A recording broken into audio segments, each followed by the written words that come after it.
First of all, we should remember that du'as that are mentioned by Ahlul Bayt alayhimus salam are for the people who are hard-working people. These are du'as not for someone who is just sitting and praying. This is du'a for a person that has dedicated his life to pursuing, perfection, nearness to Allah subhanahu wa ta'ala. It's a du'a of a mujahid, du'a of a salik, someone who is struggling. So it's already established that whatever such people ask for is what they have dedicated their life to. So this is very important. So if, for example, a person who is not doing any, for example, exercises, for a sport, he says, make me win the gold medal, this then doesn't make that much sense. But if the person who is already doing everything that is possible for him, and he is in the process, very much, involved, doing his best, but then he knows that my success would not come from my own efforts. This is the mentality of the person who recites this dua. He knows that he has to work hard, and he has already worked hard, but he knows that he should not rely on his own efforts. Because maybe you bring all the muqaddamat, all the prerequisites, but success doesn't come, the end result doesn't come. Maybe you go to the best doctor, take the best medicine, but still shifa should come from Allah subhanahu wa ta'ala. It's not that when you go to the best doctor and take the best medicine, shifa would come. Maybe you go to the best school, best hawzah, best teachers, you study hard, but knowledge is a gift from God. It's not necessarily guaranteed by having best process. So we have to know that that is something for granted. That you are working hard and you are trying to use your common sense and your knowledge of Islam for being in the best process. But the end result comes from Allah subhanahu wa ta'ala first. Second is, we don't want also to restrict Allah subhanahu wa ta'ala in the way that He is going to give us what we want. You are supposed to try your heart, but maybe Allah subhanahu wa ta'ala will give you from another direction. Yes? So, for example, you work hard for rizq. You cannot say, I just ask Allah for rizq. So you try to start a business, or get employed, but maybe then Allah subhanahu wa ta'ala would send your rizq through a gift. But you cannot wait for the gift and say, I don't do anything, Allah will give me rizq directly. But you cannot also restrict and say to Allah subhanahu wa ta'ala, only give me my rizq from my own shop, or from my own, salary. Some of people say something that maybe there is a wisdom in this, but not completely. They say the people who have fixed salary, they have somehow closed the gates of rizq for them. Because then Allah subhanahu wa ta'ala is not that much capable of giving them rizq, because they have signed the contract, this is my salary.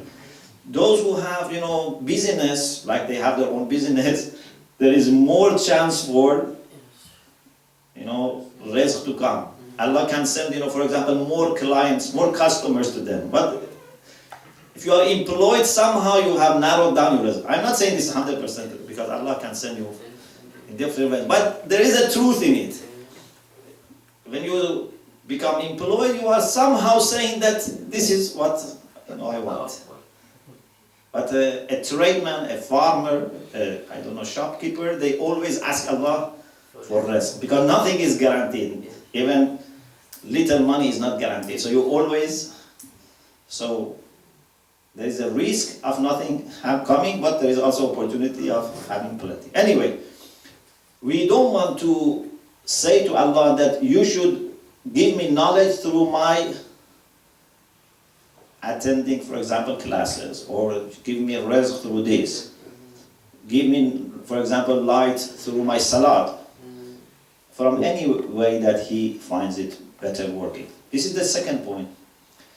The third point is that in the spiritual journey, it seems that up to some extent, it's you moving with the help of Allah, of course, with the guidance of Allah, with the assistance of Allah. And therefore we use ism fa'il. For example, we say mukhlis. Mukhlis is the one who is trying to purify himself for his action or his intention. Or we say, for example, mutaqarrib, mutatahhir. So you are doing something. But then you reach a station, after that station, then it's only Allah subhanahu wa ta'ala, because you are exhausted.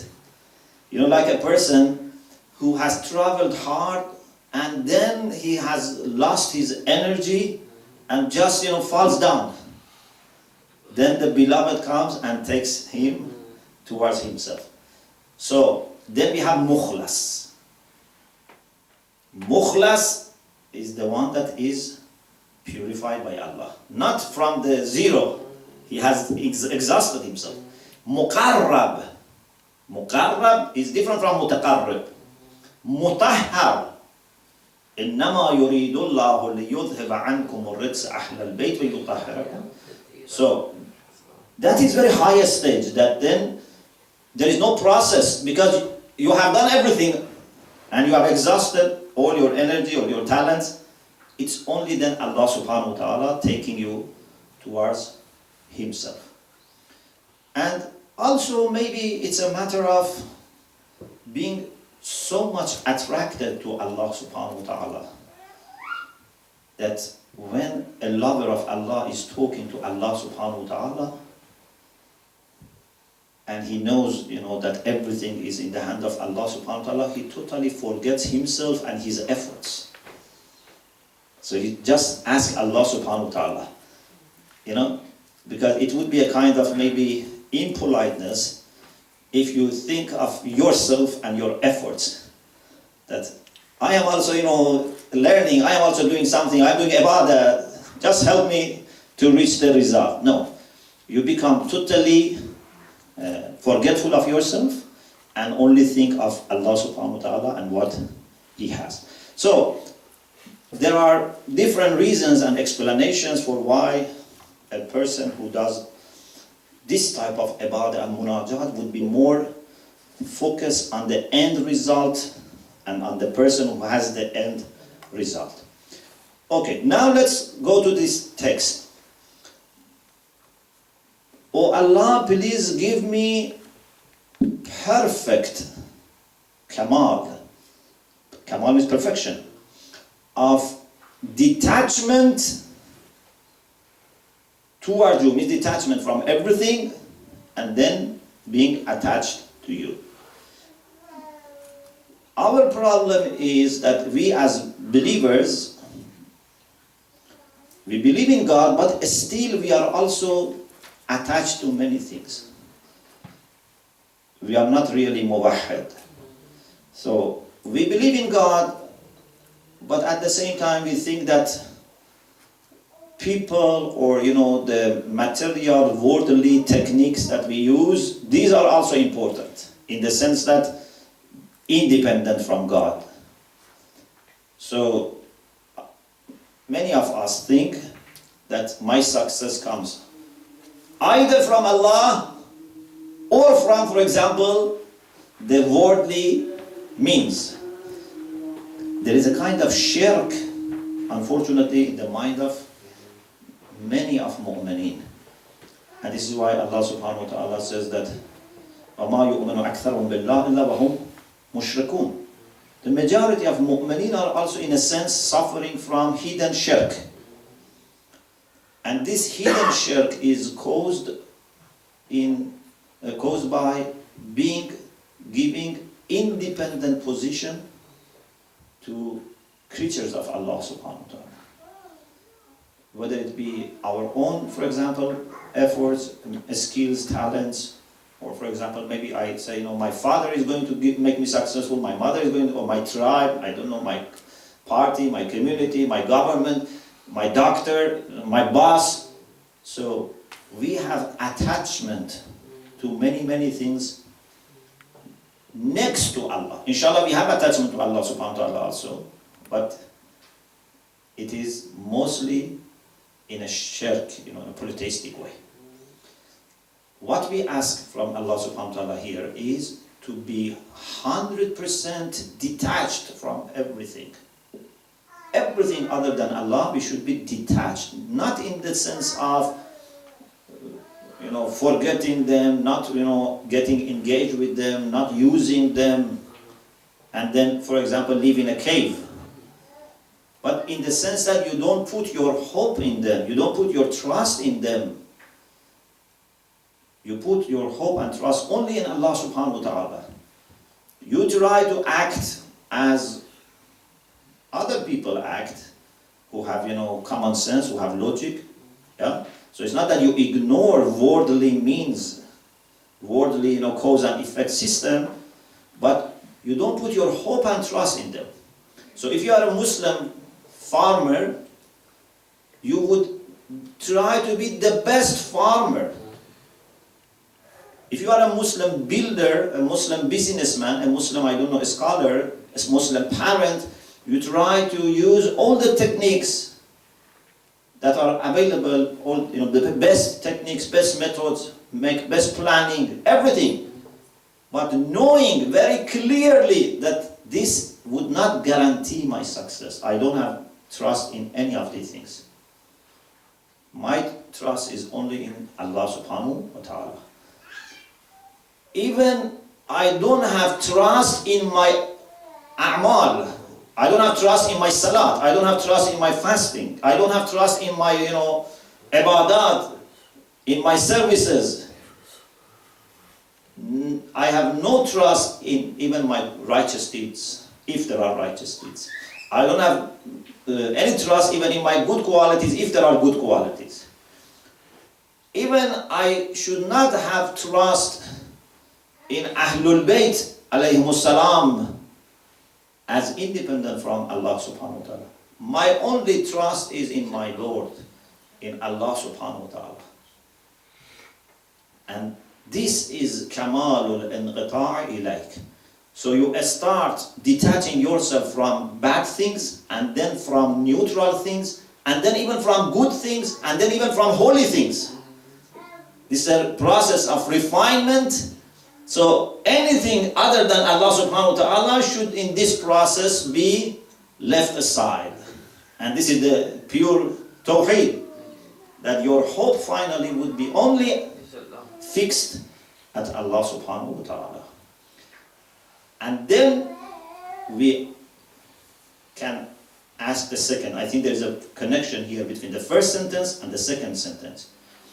If you are detached from everything, then you would not be looking at other things.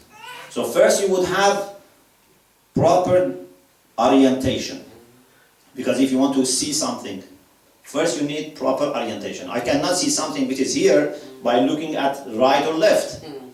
So I should have proper orientation. For something physical, you need physical orientation. But for something like Allah subhanahu wa ta'ala, you need a spiritual orientation. And the orientation of the spirit is measured by the orientation of heart. What is filling your heart? What is giving, energy to your heart? What is making your heart busy and preoccupied? What is your heart yearning for? That's the orientation of the heart. So we say to Allah subhanahu wa ta'ala, please illuminate the eyes of our hearts. The eyes of the head are too little to help us in looking at Allah subhanahu wa ta'ala. But there are eyes of the hearts that are capable of seeing Allah subhanahu wa ta'ala, because this heart is something that is the best thing that we have, with unlimited capacity, because Allah has given us something that He calls ruhi. نفخت فيه من روحي. So this unlimited capacity that our heart has makes our eyes of the heart capable of looking at Allah subhanahu wa ta'ala. Okay? Of course, we cannot contain Allah subhanahu wa ta'ala. We cannot say I have understood everything but Allah subhanahu wa ta'ala. At least you can have immediate and direct encounter with Allah subhanahu wa ta'ala. Anything other than this would be through something. But it is through the eyes of the heart that you can come to direct encounter with Allah subhanahu wa ta'ala. But you need, for seeing something, light. Now, if there is no light here, I cannot see anything. Okay? So we need to have sunshine, or we need to have, for example, electricity or a candle, so that we can look at each other. But when you want to look at Allah subhanahu wa ta'ala, you don't need to have external light. Light is in Allah subhanahu wa ta'ala himself. So just you need to be looking at Allah subhanahu wa ta'ala, then the light of Allah helps you to see him. So وانر ابصار قلوبنا بضياء نظرها اليك. So by looking at you, our eyes would have ضياء, would have the light to look at you. It's very bad if we think that there is something else that can help us in this process. So it means that you are not still in the condition of كمال الانقطاع. If you are in the condition of كمال الانقطاع, the light of looking at Allah should come from Allah himself, not from anything other than Allah. So وانر ابصار قلوبنا, how? بضياء نظرها اليك, by the light which comes from looking at you. But then in this process there are ways, and I think it's time of salat, so inshallah maybe another time we should talk about these ways. May Allah subhanahu wa ta'ala inshallah give us this complete detachment from anything other than him, and may Allah inshallah use us, our life, our energy, our talent, our skills, anything good that he has given us, may Allah inshallah use for his own service. وآخر دعوانا أن الحمد لله رب العالمين.